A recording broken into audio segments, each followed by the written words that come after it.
Saudara-saudari yang dikasihi oleh Tuhan Yesus Kristus, selamat bertemu kembali dalam program Arus Hayat Voice. Dalam kesempatan ini saya akan menyampaikan firman Tuhan dengan judul Tanda Kedatangan Tuhan dan Tanda Kesudahan Dunia. Pembacaan Alkitab kali ini diambil dari Injil Matius pasal 24 ayat ketiga dan 14. Ketika Yesus duduk di atas bukit Zaitun, datanglah murid-muridnya kepadanya untuk bercakap-cakap sendirian dengan dia. Kata mereka, "Katakanlah kepada kami, bila manakah itu akan terjadi? Dan apakah tanda kedatanganmu dan tanda kesudahan dunia?" Injil kerajaan ini akan diberitakan di seluruh dunia, menjadi kesaksian bagi semua bangsa. Sesudah itu barulah tiba kesudahannya. Setelah Tuhan datang ke Bukit Zaitun dan duduk di sana, murid-murid datang kepadanya secara pribadi, mendaki gunung yang tinggi dan masuk ke hadiratnya untuk bertanya kepadanya. Pertanyaan murid-murid menyangkut 3 hal. Hal pertama ialah kapan perkara-perkara ini akan terjadi. Ini mengacu kepada hal-hal yang ditulis dalam Matius pasal 23 ayat 32 sampai 39. Meliputi bagaimana orang-orang Yahudi yang dipenuhi oleh kejahatan nenek moyang mereka. Hukuman Allah menimpa mereka, penganiayaan terhadap utusan Tuhan, dan penghancuran bait Allah. Hal kedua ialah kapan tanda kedatangan Kristus. Hal ketiga ialah tanda kesudahan dunia, yaitu zaman ini. Tuhan Yesus berkata tentang bait Allah bahwa tidak satu batu pun di sini akan dibiarkan terletak di atas batu yang lain. Semuanya akan diruntuhkan. Penghancuran bait Allah ini telah digenapi pada tahun 70 Masehi, ketika Titus dan tentara Romawi menghancurkan Yerusalem. Kata kedatanganmu dalam bahasa Yunani ialah parousia, yang berarti penyertaan, kehadiran. Kedatangan Kristus akan menjadi penyertaannya beserta dengan umatnya.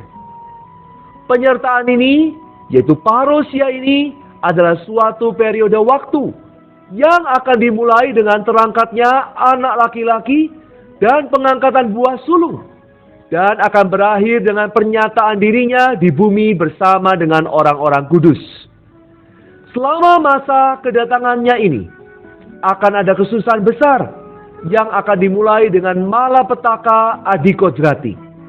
Turunnya Kristus ke angkasa, pengangkatan sebagian besar orang beriman ke angkasa, tahta penghakiman Kristus, dan pernikahan anak domba. Sejak kenaikan Kristus ke surga sampai kesusahan besar yang akan datang, beberapa aspek dari nubuat dari Matius pasal 24 ayat 4 sampai 14 sudah digenapkan, dan sebagian lagi masih dalam proses penggenapan. Pada saat kesusahan besar yang akan menjadi kesudahan atau akhir zaman ini, nubuat ini akan sepenuhnya digenapi. Dalam ayat 4 dan 5, Tuhan mengatakan bahwa banyak penyesat akan datang dalam nama Kristus dan menyesatkan banyak orang. Sejak Kristus naik ke surga, banyak orang datang menyatakan dirinya sebagai Kristus. Dalam ayat 6 sampai 7, Tuhan berkata bahwa akan terjadi perang, kelaparan, dan gempa bumi. Mulai dari abad pertama sampai abad ini, baik perang sipil maupun peperangan internasional terus-menerus silih berganti.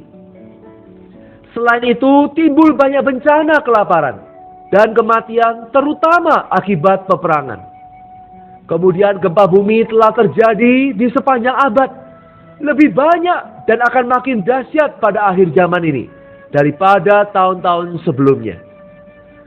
Dalam ayat 8, Tuhan Yesus berkata, terjemahan langsungnya, akan tetapi semuanya itu barulah permulaan penderitaan sakit bersalin menjelang zaman baru. Kata penderitaan di sini berarti penderitaan sakit bersalin, yaitu sakit pada waktu melahirkan anak. Dalam rencana perjanjian baru Allah memiliki kedambaan dan tujuan untuk melahirkan dan mendapatkan banyak putra Allah untuk menjadi ekspresinya. Karena itu, sakit bersalin di sini mengacu kepada semua kesusahan yang akan diderita oleh kaum beriman dalam zaman perjanjian baru karena diri Tuhan. Ini termasuk perang, kelaparan, gempa bumi, penderitaan, dan penganiayaan.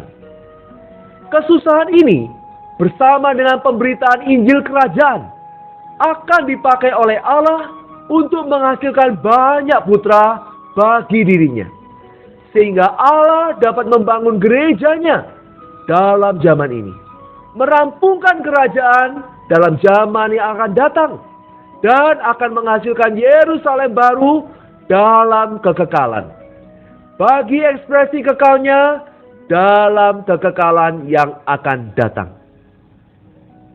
Dalam ayat 9-11, murid-murid Tuhan dari bangsa Yahudi akan dianiaya dan dibenci oleh bangsa-bangsa. Banyak dari antara mereka akan murtad, saling menyerahkan dan saling membenci. Kemudian banyak nabi palsu akan muncul, menyesatkan banyak orang. Kaum beriman Yahudi harus menderita aniaya dan setia sampai akhir. Mereka dipanggil untuk menderita sampai pada akhir zaman, agar mereka diselamatkan dari penganiayaan ke dalam manifestasi kerajaan sebagai pahala mereka. Akhirnya dalam ayat 14, Tuhan Yesus berkata, Injil kerajaan ini akan diberitakan di seluruh dunia menjadi kesaksian bagi semua bangsa. Sesudah itu barulah tiba kesudahannya. Injil anugerah menekankan pengampunan dosa, penebusan Allah, dan hidup kekal. Sedangkan Injil kerajaan menekankan pemerintahan surgawi Allah dan wewenang Tuhan di atas diri kita. Injil kerajaan mencakup dan meliputi Injil anugerah. Injil kerajaan tidak hanya membawa orang ke dalam keselamatan Allah, tetapi juga membawa mereka ke dalam kerajaan surga. Injil kerajaan ini akan diberitakan ke seluruh dunia menjadi suatu kesaksian kepada semua bangsa sebelum akhir zaman ini, yaitu sebelum masa kesusahan besar. Jadi dalam ayat 4-14 kita dapat melihat sejarah sesungguhnya tentang orang Yahudi, mulai sejak kenaikan Kristus sampai pada akhir zaman ini, yaitu masa 3,5 tahun kesusahan besar. Segala sesuatu dalam ayat-ayat ini akan terpenuhi. Hal terakhir ialah pemberitaan Injil Kerajaan. Kita perlu memikul beban untuk membawa Injil Kerajaan ini ke seluruh bumi yang berpenghuni. Sebab itu tanda yang terpenting dan tanda yang terkuat dari kesudahan zaman ini sebelum kesusahan besar ialah pemberitaan Injil Kerajaan ke seluruh bangsa. Mari kita berdoa. Tuhan Yesus, terima kasih untuk firman-Mu yang menjadi pelita, bercahaya di dalam dunia yang gelap. Tuhan, kami rindu Tuhan, sampai hari kedatangan-Mu, kami boleh terus hidup, taat di bawah wewenang-Mu dan pemerintahan surgawi-Mu.